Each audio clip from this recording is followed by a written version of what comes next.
बाहर ही हमको ढूंढेंगी। इस कार्यक्रम में आप सभी का स्वागत है। आज इस कार्यक्रम में आपको गुदगुदाएंगे, जी मुस्कुराएंगे आप जब बातें होंगी कॉमेडियन, एक्टर, डायरेक्टर और प्रोड्यूसर महमूद की। फिल्म इंडस्ट्री में महमूद उन चुनिंदा कलाकारों में से एक हैं जिन्होंने अपने टैलेंट का लोहा मनवाया। बतौर हास्य कलाकार महमूद अपने अद्भुत अभिनय के लिए जाने गए और सराहे गए। चाहे वो फिल्म पड़ोसन के गुरुजी हों या बॉम्बे टू गोवा के बस कंडक्टर, और इसी तरीके से अन्य कई रोल में भी उन्होंने अपने अभिनय का लोहा मनवाया। महमूद अली के बारे में बहुत सारी बातें साझा करेंगे आज के इस कार्यक्रम में। मैं आपके साथ हूं मधुलिका और मेरे साथ हैं मेरी सहयोगी सुमन संजय अग्रवाल और साथ में हैं डॉक्टर राजीव श्रीवास्तव, सिने इतिहासवेत्ता, वरिष्ठ लेखक और फिल्मकार। कार्यक्रम में आप दोनों का स्वागत है। और राजीव जी, हमें ये लगता है कि हम बातें कहाँ से शुरू करें? जी धन्यवाद मधुलिका आपका और सुमन बहुत आपका। बहुत धन्यवाद जी। महमूद का नाम लेके मेरा ख्याल है कि हम लोग हंसते रहेंगे या बातें भी करेंगे कुछ। ये नाम ही ऐसा है डॉक्टर जी, श्रीवास्तव जी। कि अगर हम जैसे ही कहते हैं महमूद तो सबके चेहरों पे एक भली सी मुस्कुराहट आ जाती है और बहुत सी फिल्में, उनके बहुत से रोल अनायास आंखों जी। के आगे से गुजरने लगते हैं। जी जी बिल्कुल बिल्कुल। अगर मैं अपनी बात करूं तो मुझे एक जो उनका सीन है, आइकॉनिक सीन है प्यार किए जा फिल्म का, जिसमें उनके पिता ओम प्रकाश बने थे, उनकी भूमिका निभाई थी, और दोनों का एक सीन है बहुत इंटेंस जिसमें वो उनको एक बहुत ही डरावनी सी कहानी सुनाते हैं। तो मेरा ख्याल है कि आप थोड़ा सा उसके बारे में हमारे श्रोताओं को बता भी दीजिए। जब आपने वो प्यार किया जाकर जिक्र किया तो बाकी मैं तो फिर उसमें बातें जोड़ूंगा ही। मुझे तो मतलब बचपन की यादों की तरह से वो सीन अच्छा, याद है अभी तक। और क्योंकि मैं अब जाके इस बात को रियलाइज करती हूँ कि क्या पोटेंशियल था इन एक्टर्स का। महमूद साहब बेटे के रोल में वो कहानी सुनाते हुए, और वो जिस तरह के साउंड इफेक्ट्स उसमें दे रहे हैं कि दरवाजा खुल रहा है हवेली का और उसमें से एक ऐसी आवाज आती है, और उस पे ओम प्रकाश साहब के वो घबराने के और पसीना छूटते हुए एक्सप्रेशंस, और क्या कॉन्फिडेंस डायरेक्टर का रहा होगा इन एक्टर्स पर कि उन्होंने इतना क्लोजअप लिया है पूरे सीन जी हाँ, में। बिल्कुल सही। कैमरा पैन आउट नहीं करता, बाहर नहीं जाता है, वो जूम इन करके रहता है उनके चेहरों पर। तो ये दिखाता है कि निर्देशक को भी कितना विश्वास है अपने कलाकारों पर। लेकिन इस सीन में एक खास बात यह है कि दर्शक जो वहां पे होते हैं वो हंसने के बजाय डरते ज्यादा हैं। वो जब वो उस तरीके से बोलते हैं कि अब दरवाजा खुल रहा है और इस तरह की चोरी, तो वो लगता है कि भाई कुछ सिहरन सी हो रही है। बिल्कुल। लेकिन जो हमारे श्रोता हैं उनको सिहरन नहीं उनमें पैदा करते हैं, कुछ हल्की फुल्की बातें आगे बढ़ाते हैं। मैंने इसके बारे में कहीं पढ़ा था, जब ये सीन फिल्माया जाना था तो महमूद साहब ने इसकी प्रैक्टिस अपने एक किसी दोस्त के साथ करी जी। और उन्होंने वही सीन क्रिएट करने की कोशिश की कि वो एक सुनसान से इलाके में गए और उन्होंने अपने दोस्त से कहा कि चलो इस सीन की प्रैक्टिस करते हैं। और वो दोस्त को जैसे ही फिल्मों में दिखाया गया है ना कि चर आवाज जो सुनाई है फिल्मों में, जी हाँ, जी हाँ। सेम उन्होंने अपने दोस्त के साथ एक्ट किया और दोस्त तो इतना डर गया कि वो बोला मुझे नहीं रहना तुम्हारे साथ, वो भाग गया। तो वही इफेक्ट हम लोगों ने फिल्मों में भी देखा। हाँ, उनकी इस फिल्म में देखो ना, एक कलाकार के रूप में ये उनकी मल्टी फेसेटेड पर्सनालिटी को दिखाता है। कलाकार के रूप में एक संपूर्ण कलाकार थे कि जहां वो हंसाते थे तो इतना हंसाते थे कि लोग कुर्सियों से गिर जाते थे, डराते भी थे, और कुंवारा बाप फिल्म में उन्होंने रुलाया भी। बिल्कुल बिल्कुल बिल्कुल। तो आगे बढ़ने से पहले इतना हमने जिक्र किया है फिल्म प्यार किए जा का, तो क्यों ना गाना सुन ले उनके ऊपर जो फिल्म है। बिल्कुल।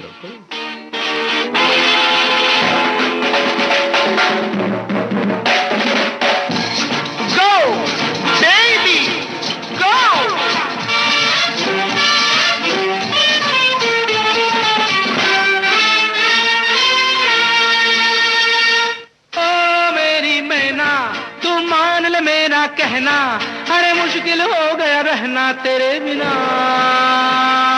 आई आइयो आई आइयो आई आइयो आई आइयो, ओ मेरी मैना तुम मान ले मेरा कहना अरे मुश्किल हो गया रहना तेरे बिना बिना बिना बिना। आई आइयो आई आइयो आई आइयो आई आइयो।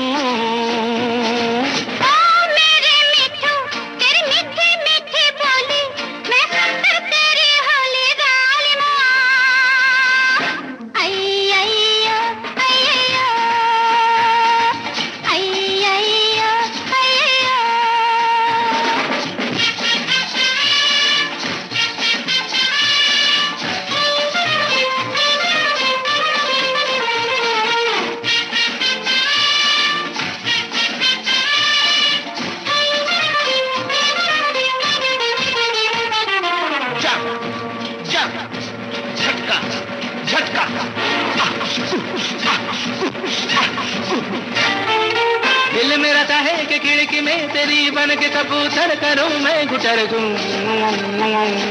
दाना खिलाए जो तू मुझे तो मैं प्यारे प्यारे हाथों को बार बार चूमूं। दिल मेरा चाहे कि खिड़की में तेरी बन के कबूतर करूं मैं गुटर गूं। दाना खिलाए जो तू मुझे तो मैं प्यारे प्यारे हाथों को बार बार चूमूं। मेरे कबूतर मैं भर कर लाई झोली, पर चौक में तूने खोले डाली माँ। आई आई ओ आई आई ओ आई आई आई आई ओ आई आई ओ आई आई आई आई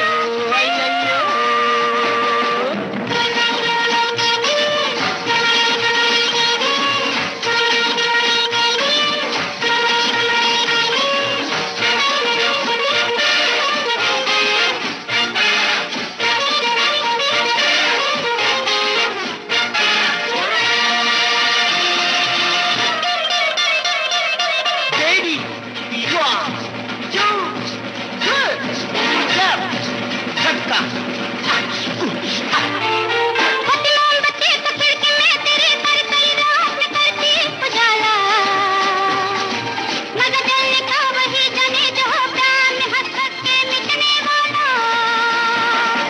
होती मोमबत्ती तो खिड़की में तेरे पर कई रात में करती उजाला। मगर जलने का वही जाने जो प्यार में हंस हंस के मिटने वाला।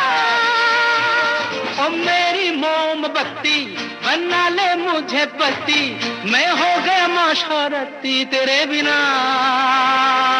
आई आई ओ आई आई ओ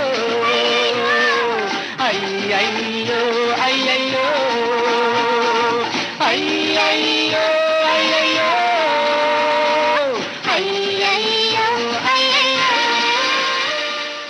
कार्यक्रम चल रहा है बाहरें हमको ढूंढेंगी और मेरे साथ है राजीव जी और सुमन संजय अग्रवाल। सुमन, और क्या सोचती हो, कैसे महमूद जी का करियर आगे बढ़ा, कैसे मजा आया, कैसे मतलब लोगों के ऊपर अपना राज किया? मुझे तो उनके संघर्ष के दिनों के बारे में मैंने एक बार पढ़ा था और वाकई बहुत काबिले तारीफ है कि कहाँ से अपनी जिंदगी शुरू करके वो कहाँ पहुँचे, कि कहाँ उनके जो ननिहाल हैं वो रजवाड़े थे दक्षिण भारत के। तो यहाँ से उनका एक दक्षिण भारत से जो ताल्लुक था वो भी सामने आता है कि वो नवाब थे आरकोट के, उनके नाना, और उनकी नानी भी दक्षिण भारत की थी। और कहाँ उस परिवार से आते हुए कहाँ उन्होंने कुछ गरीबी के दिन भी देखे। उनके पिता मुमताज अली साहब क्योंकि बहुत शौकीन थे संगीत के, नृत्य के, बहुत अच्छे डांसर थे और कलाकार थे, तो वो मुंबई चले आए और 8 बच्चे उनके हुए। और उन 8 बच्चों में जो इनकी बड़ी बहन थी मीनू मुमताज, वो तो खुद एक बहुत अच्छी कलाकार थी, जानी मानी नृत्यांगना थी और बहुत अच्छी अच्छी फिल्मों में उन्हें देखा गया।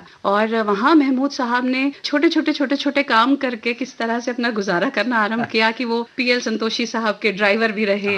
मीना कुमारी साहिबा को वो टेबल टेनिस भी सिखाते थे।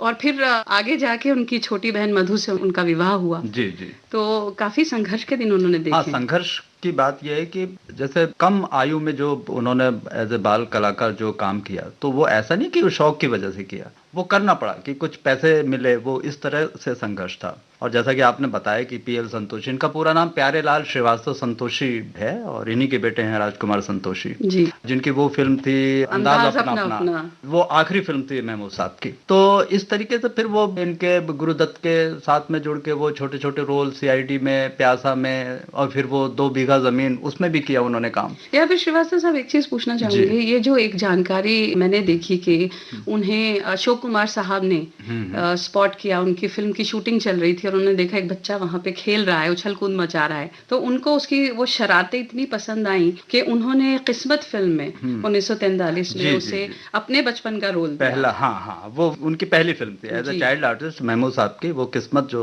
1943 की थी।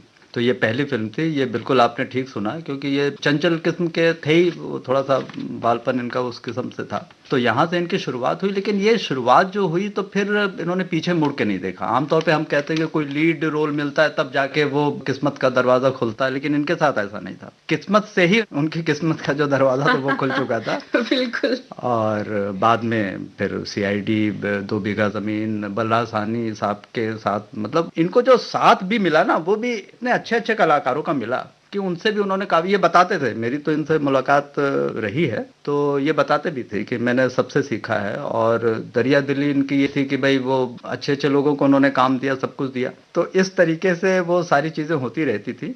तो मेरा ख्याल है कि कोई गाने सुना जाए या अभी आगे और कुछ नहीं, बातें बिल्कुल, कर ली जब जाए? तार छेड़े जाने चाहिए साज के, तो हम यहाँ पे गीत सुनते हैं उनकी फिल्म का।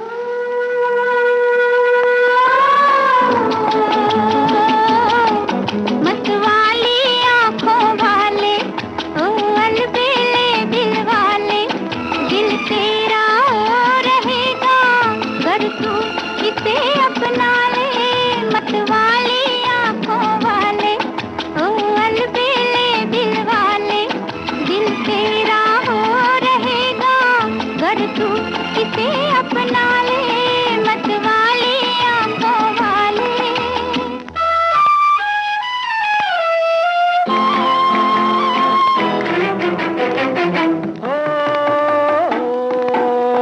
तुझको शायद धोखा हो गया, सुन ऐ हंसी, मैं वो नहीं, मैं वो नहीं। तू है तो महफिल में रंग हो, तू जो नहीं कुछ भी नहीं, हाय हाय कुछ भी नहीं।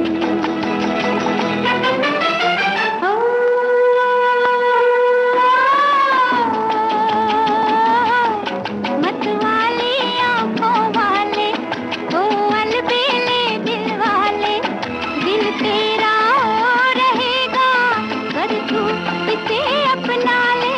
मतवाली आंखों वाले।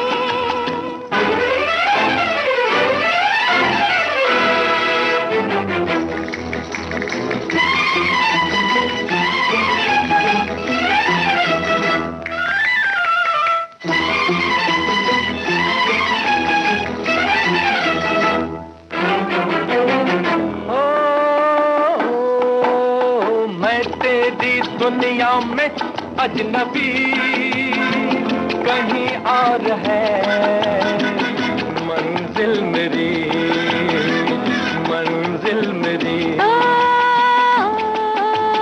कह सुन ले दो बातें प्यार की, दुनिया तेरी महफिल तेरी, महफिल तेरी।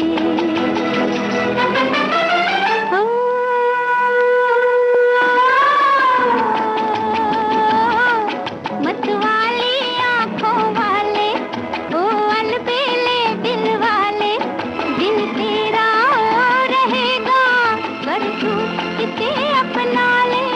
मतवाली आंखों वाले। तो श्रीवास्तव साहब, आपने दरिया दिली की बात की, महमूद साहब की, तो इसके बारे में बहुत किस्से मशहूर जी, है कि वो जी। किस तरह से लोगों को मौका देते थे जी। और किस तरह से लोगों की मदद करते थे। और उनकी एक खासियत ये भी थी कि जिन्होंने उन्हें मौका दिया, हाँ, हाँ। उनका एहसान भी वो मानते थे और हाँ, उसका हाँ। जिक्र हर जगह किया करते थे। बिल्कुल, बिल्कुल। तो गुरुदत्त साहब ने उन्हें क्योंकि प्यासा में मौका दिया और सीआईडी में, हम्म। तो उन्होंने इस बात के लिए भी हमेशा सबके सामने इस बात का जिक्र किया और गुरुदत्त साहब को बहुत मानते थे। तो मधुलिका, इस बारे में आप कुछ शेयर करना चाहेंगे? हाँ, मैं ये कहना चाहूंगी कि मैंने कहीं पढ़ा था कि जब उन्हें ये मौका मिला तो उन्होंने इस चीज को बहुत बड़ा माना और अपने बेडरूम में गुरुदत्त साहब की हमेशा के लिए एक फोटो लगा रखी एक थी। बड़ी सी, हाँ। और वो देखते थे तो कहते थे कि हाँ, ये इन्होंने मुझे मौका हाँ, दिया है। हाँ, और जहाँ तक अभी सुमन तुम बात कर रही थी कि वो छोटी छोटी बातों का भी ध्यान रखते थे, लेकिन उनके बारे में मैंने एक चीज और भी पढ़ी थी कि वो बहुत ही सेंसिटिव इंसान थे और जल्दी दूसरों का एहसान लेते नहीं थे। और यही वजह थी कि जब मीना कुमारी जी से जो उनका रिश्ता था, उनकी बहन से उनकी उन्होंने बहन, जी, शादी मधु, की थी। मधु, हाँ। हाँ, मधु से। जी। और जब उन्होंने कहा कि आप कमाल अमरोही जी, जो उनके पति थे मीना कुमारी जी के, उनसे जाके मिलो, तो उन्होंने मना कर दिया पहले तो, फिर गए भी, लेकिन शायद कमाल अमरोही जी को इतना अच्छा नहीं लगा, उनके अंदर ऐसा कोई एक्टर नहीं दिखा, कोई उनमें काबिलियत नहीं नजर आई, तो उन्होंने उनको चांस नहीं दिया। लेकिन महमूद साहब ने लोगों को अच्छे अच्छे मौके दिए, जैसे अभी इन्होंने बताया था कि एक तो म्यूजिक डायरेक्टर में आर डी बर्मन को जो पहला मौका दिया था वो जी, महमूद साहब छोटे ने, नवाब हाँ, फिल्म जी, के छोटे लिए। नवाब, उसका और रेट क्या तो भूल भी म्यूजिक नहीं आर डी सकते। बर्मन ने भी अपने को प्रूव किया। और फिर बाद में कुंवारा बाप में उन्होंने राजेश रोशन को पहला ब्रेक दिया था। बिल्कुल। और अमिताभ बच्चन को भी, ठीक है वो साथ हिंदुस्तानी में आए, लेकिन बॉम्बे टू गोवा में जो एक लीड रोल इनको मिला बच्चन साहब को, जी। वो महमूद साहब ने और दिया। ये भी कहा जाता है कि जावेद सलीम की जोड़ी ने बॉम्बे टू गोवा फिल्म में अमिताभ बच्चन की एक्टिंग देख के उन्हें पसंद किया, और फिर जंजीर फिल्म में जी, जो जी। एंग्री यंग मैन की जी, जो जी। एक आइकॉनिक रोल था, हाँ, हाँ, वो अमिताभ बच्चन को दिया, और जहाँ से कि उनके करियर को कह सकते हैं एक कि नया मुकाम, एक नया नई मुकाम ऊंचाई, मिला। एक इतनी सारी बिल्कुल। बातें कर ली तो क्यों ना बॉम्बे टू गोवा का ही गाना सुन ले। हाँ बिल्कुल। हाँ बिल्कुल बिल्कुल, एक हंसता हुआ जी हाँ मजेदार। जी हाँ जी हाँ, जी। बिल्कुल बिल्कुल। हे हे हे हे ओ हो हे हे हे ओ हो हे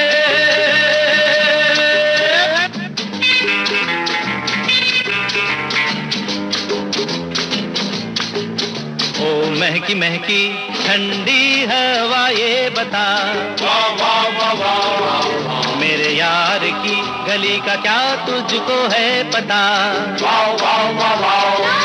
ला ला ला ला ला। हवा ने हंस के कहा, अरे सुन ले उसका पता, मिलना है यार से तो जा बॉम्बे टू गोवा।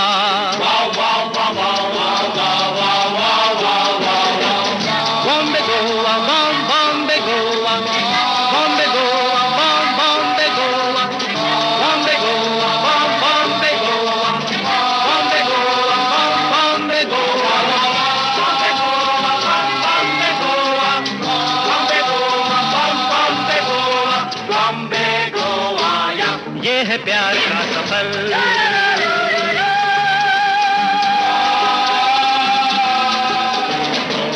महकी ठंडी हवा ये बता, मेरे यार की गली का क्या तुझको है पता। ला ला ला ला ला ला। हवा ने हंस के कहा, अरे सुन ले उसका पता, मिलना है यार से तो जा बॉम्बे टू गोवा। वाह वाह वाह वाह वाह वाह वाह वाह वाह वाह, बॉम्बे गोवा बॉम्बे गोवा, बॉम्बे गोवा बॉम्बे गोवा, बॉम्बे गोवा बॉम्बे गोवा, बॉम्बे गोवा बॉम्बे गोवा, बॉम्बे गोवा बॉम्बे गोवा, बॉम्बे गोवा बॉम्बे गोवा, बॉम्बे गोवा या।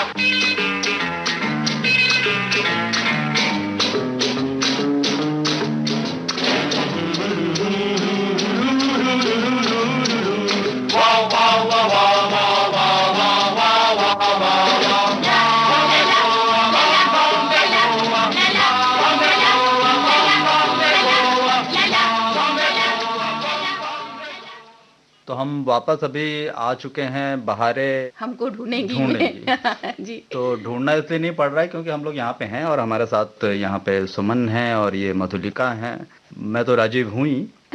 तो अभी जो हम लोगों ने ये बात की थी कि महमूद साहब ने कई लोगों को कई चांस दिए हैं, तो ये आमतौर पे एक रेयर ऑफ रेयरेस्ट वाला होता है कि आमतौर पे कोई ऐसा नहीं कि भाई नौसिखिए को कि जिसको कोई ब्रेक न मिला उसको कोई ब्रेक दे दे, तो ये एक रिस्क वाला फैक्टर होता है। तो महमूद साहब की जो दरिया दिली की अभी मधुलिका बात कर रही थी, तो उसमें ये इसी का असर था बिल्कुल। कि वो ये नहीं सोचते थे कि इससे मुझे लाभ होगा या कोई हानि होगी, फायदा नुकसान, ये बिल्कुल नहीं सोचते थे। तो एक कलाकार जो सेंसिटिव कलाकार होगा उसकी ये पहचान है कि वो नफे नुकसान के बारे में ज्यादा नहीं सोचेगा। और जब इस तरह की बात होती है तो महमूद जब हीरो बन गए जी।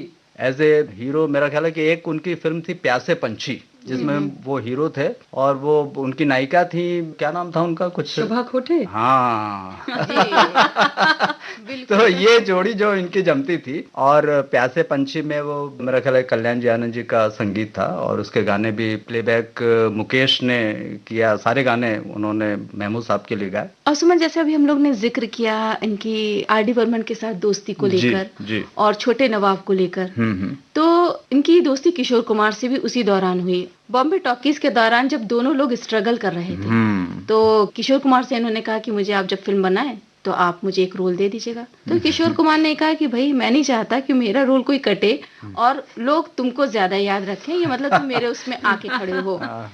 लेकिन उन्होंने कहा कि जब मैं बड़ा फिल्मकार बन जाऊंगा, महमूद ने कहा, तो मैं आपको जरूर रोल दूंगा, और उन्होंने इस बात को निभाया भी है। आपको याद होगा पड़ोसन। बिल्कुल। हाँ बिल्कुल ठीक है। अभी सुमन, ये मधुलिका ने जो ये वाक्य अभी बताया कि वो किशोर कुमार ने कहा कि भाई वो सारा अट्रैक्शन तुम पे वो आ जाएगा, तो इसमें एक उर्दू में एक बड़ा अच्छा शब्द है जो अमीन सयानी साहब ने मुझे बताया था, एहसासे कमतरी।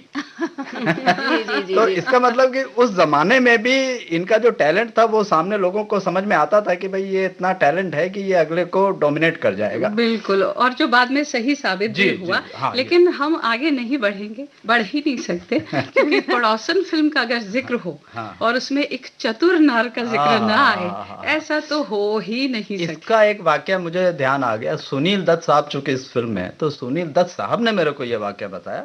हुआ ये था कि जब ये सब लोग उसमें होते थे, किशोर कुमार, महमूद, सुनील दत्त साहब, ये तीनों की भाई वो तिगड़ी थी उसमें, तो वो बोलते थे कि भाई हम लोगों को तो एक्टिंग करना बड़ा मुश्किल पड़ता था। इधर से वो किशोर कुमार कुछ हरकत करते, इधर महमूद साहब करते, अब दोनों, अब मैं बीच में फंस जाता था। भाई बोले कि मैं तो बेसिकली कॉमेडियन तो था नहीं, तो लेकिन इन लोगों से मैंने कॉमेडी कैसे की जाती है और वो टाइम का एक कैसे ख्याल रखा जाता, वो सब हमने वहां पे सीखा। तो ये एक बड़ा ट्रिब्यूट था उनका, सुनील दत्त साहब का। बोले कि भाई महमूद हैं, किशोर कुमार हैं, तो ये इंस्टेंट बिल्कुल वो कब क्या कर जाएंगे। बोले कि वो साथ में जब हम लोग करते थे, तो अगर हम ध्यान से उनको अगर देख रहे हैं ना, तो वो आंखों से ही कुछ ऐसा कर देंगे आपको हंसी आ जाएगी। तो वो बड़ा अजीब होता था। तो वो उन्होंने कहा है कि साहब महमूद साहब का ये था कि वो प्रोड्यूसर, डायरेक्टर और इस तरह का सारा वो जिम्मा लेते हुए भी जो उनका रोल था, मैंने उनसे पूछा कि वो ऐसा कैसे कर लेते थे महमूद साहब, तो वो कहने लगे कि ये जो हास्य वाला होता था वो उनके अंदर था। बोले कि वो करते नहीं थे जैसे हम लोग आमतौर पे जो चीजें कर रहे हैं या कह रहे हैं, तो उनके साथ वो लहजा उनका ऐसा होता था कि आपको हंसी आ जाएगी। तो बिल्कुल जैसे नेचुरल या स्वाभाविक व्यक्तित्व का हिस्सा, उनका हिस्सा बन गया था। तो ये बात थी। और यहाँ पे पड़ोसन फिल्म में उन्होंने दक्षिण कर्नाटक संगीत के कलाकार का रोल जो बखूबी निभाया, और यहीं से वो चीज भी आती है कि उनके जो ननिहाल थे वो दक्षिण भारत से थे, तो इसलिए शायद कहीं पे बहुत ही स्वाभाविक और जो सहजता उनके उस अभिनय में थी वो शायद वहीं से आई थी। तो फिर चलते हैं फिर एक चतुर नार। हाँ, बिल्कुल हो ही नहीं सकता, चतुर नार से तो हम लोग बच ही नहीं सकते। चलिए सुनते हैं। तेरे ले लो, तेरे ले लो, तेरे ले लो, तेरे लो, तेरे लो, तेरे ले लो। एक चतुर नार करके सिंगार, एक चतुर नार करके सिंगार, मेरे मन के द्वार ये घुसत जात, हम मरत जात, अरे चतुर नार करके सिंगार। बरसा गग गरिता दरस ददप पर दर कर ददप बाबा कर, चतुर नार करके सिंगार। थम, अयो थम, अरे थम थम थम, रोक।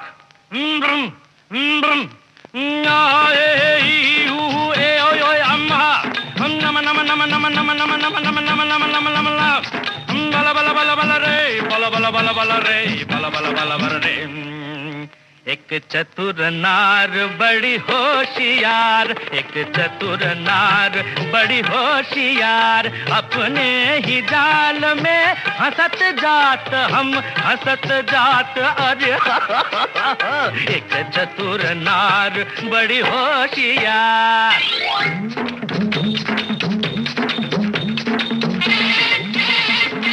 तू क्यों थी दे, तू क्यों गोरी ज्ञान तेरे कर लाख लाख दुनिया चतुराई, चोटी कर दूंगा मैं उसकी अब के जो आवाज लगाई, चोटी कर दूंगा।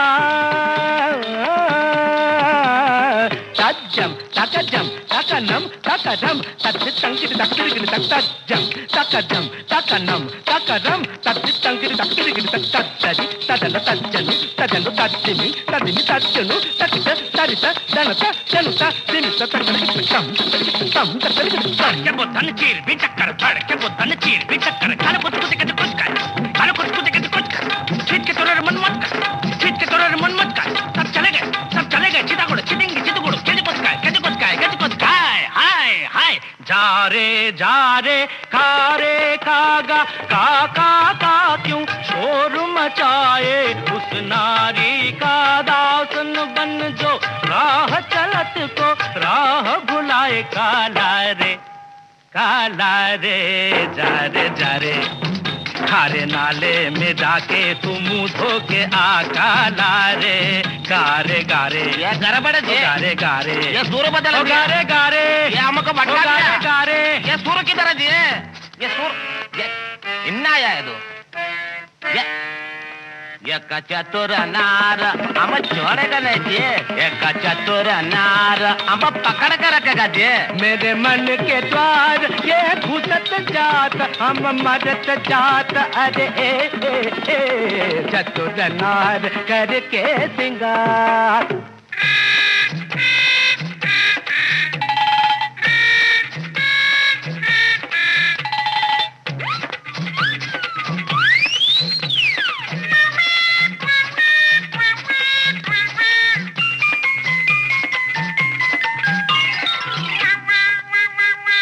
नाच न जाने आंगन टेढ़ा तू क्या जाने क्या है नारी जिस संग लागे मोरे नैना उस पे सारी दुनिया वारी नाच न जाने आंगन टेढ़ा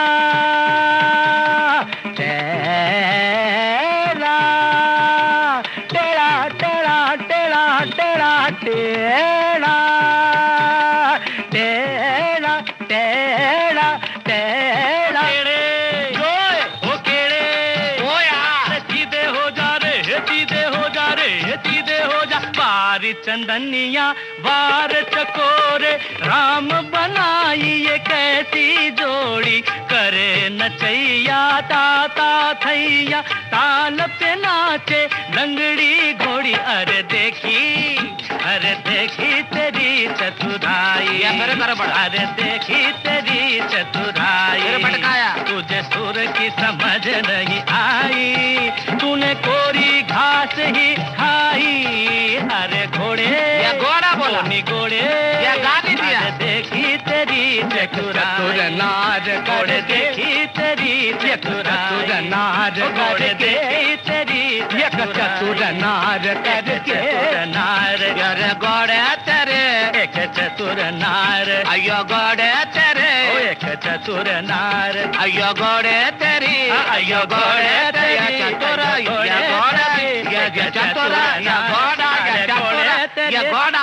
घोड़ा ये क्या रहा घोड़ा चतुर एक पे रहना या घोड़ा बोलना या चतुर बोलना गाओ एक चतुर नार करके सिंगार एक चतुर नार बड़ी होशियार मेरे मन के द्वार ये घुसत जात अपने ही जाल में फंसत जात हम मरत जात अरे आय चतुर नार बड़ी होशियार करके सिंगार अपने ही जाल मेरे मन के द्वार फंसत जात घुसत जात हम हंसत जात हम मरत जात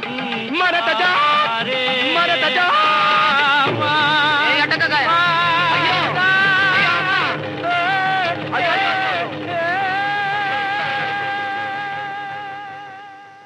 बहारें हमको ढूंढेंगी बहारें ढूंढ रही हैं उन कलाकारों को जो आज हमारे बीच नहीं हैं और हम अपनी बातों में फिर से पुनर्जीवित करने का प्रयास कर रहे हैं सबके पसंदीदा कलाकार महमूद को। तो श्रीवास्तव साहब कोई और आपको बातें याद हो क्योंकि आपकी तो मुलाकात रही है। हाँ, मुझे एक वो ध्यान आ रहा था, असल में उनके साथ वो छोटे नवाब का हम जिक्र कर रहे थे तो आर डी बर्मन साहब को उन्होंने मौका दिया और लता मंगेशकर ने एक बहुत ही अच्छा गाना उसमें गाया है, घर आजा गिराई बदरा सावरी। हाँ, तो ये जो कंपोजिशन है ये आर डी बर्मन ने जो बनाई है तो वो आपको मतलब ये लगता है कि होनहार पिता का होनहार जो बेटा होता है जैसे एस डी बर्मन साहब का वो। तो चूंकि इस रिकॉर्डिंग में सारे में महमूद साहब सारे लोग थे तो अब लता मंगेशकर वो हिचकिचा रही थी कि भाई ये नया म्यूजिक डायरेक्टर अभी किस तरीके का क्या बनाएगा, कंपोजिशन बनाएगा। तो जब ये कंपोजिशन इन लोगों ने बैठ के तैयार की और एस डी बर्मन साहब को जब सुनाया तो बर्मन दादा ने कहा कि भाई इसको तो एक ही गाएगा, वो लता गाएगा अपने अंदाज में। उन्होंने कहा वो लता गाएगा। तो अब ये हुआ कि भाई हम लोग कैसे लता जी को बोले।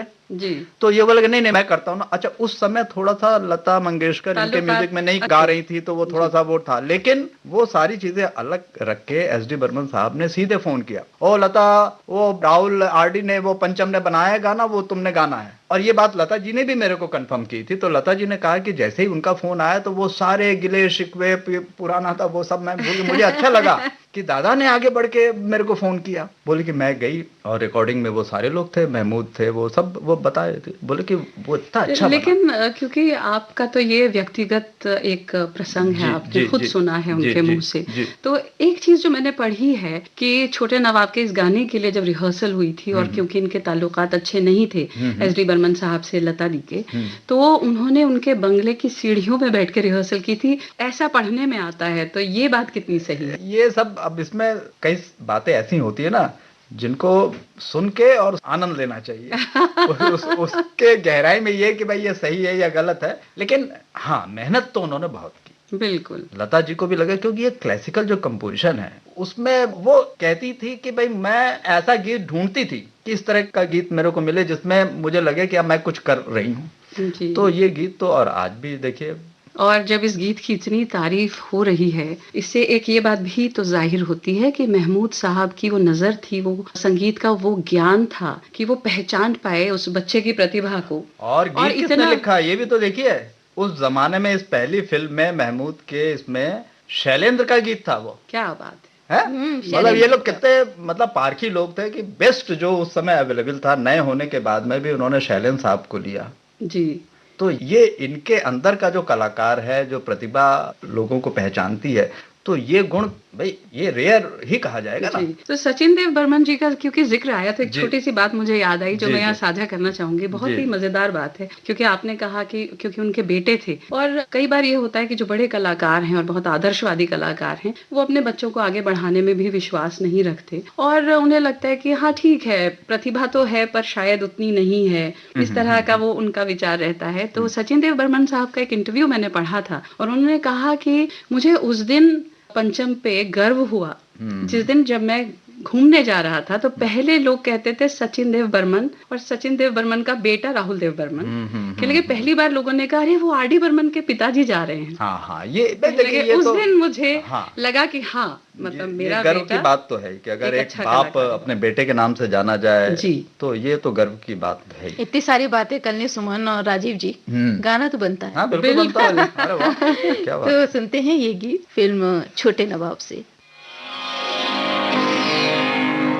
घर आजा घिर आए बदरा संवरिया, घर आजा घिर आए बदरा संवरिया, मुराजिया धक धक रे चमके बिजरिया, घर आजा घिर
महमूद साहब के बारे में जितनी भी बातें की जाएं कम है और बहुत सी बातें हैं साझा करने के लिए, लेकिन घड़ी की सुइयां हमें इशारा दे रही हैं कि अपने यादों के सफर को अभी यहीं विराम दें। फिर से हम महमूद साहब के बारे में ही बातें साझा करेंगे आप सबसे। डॉक्टर राजीव श्रीवास्तव जी, मधुलिका, बहुत बहुत शुक्रिया और सुमन संचय अग्रवाल को दीजिए इजाजत। नमस्कार। हमारा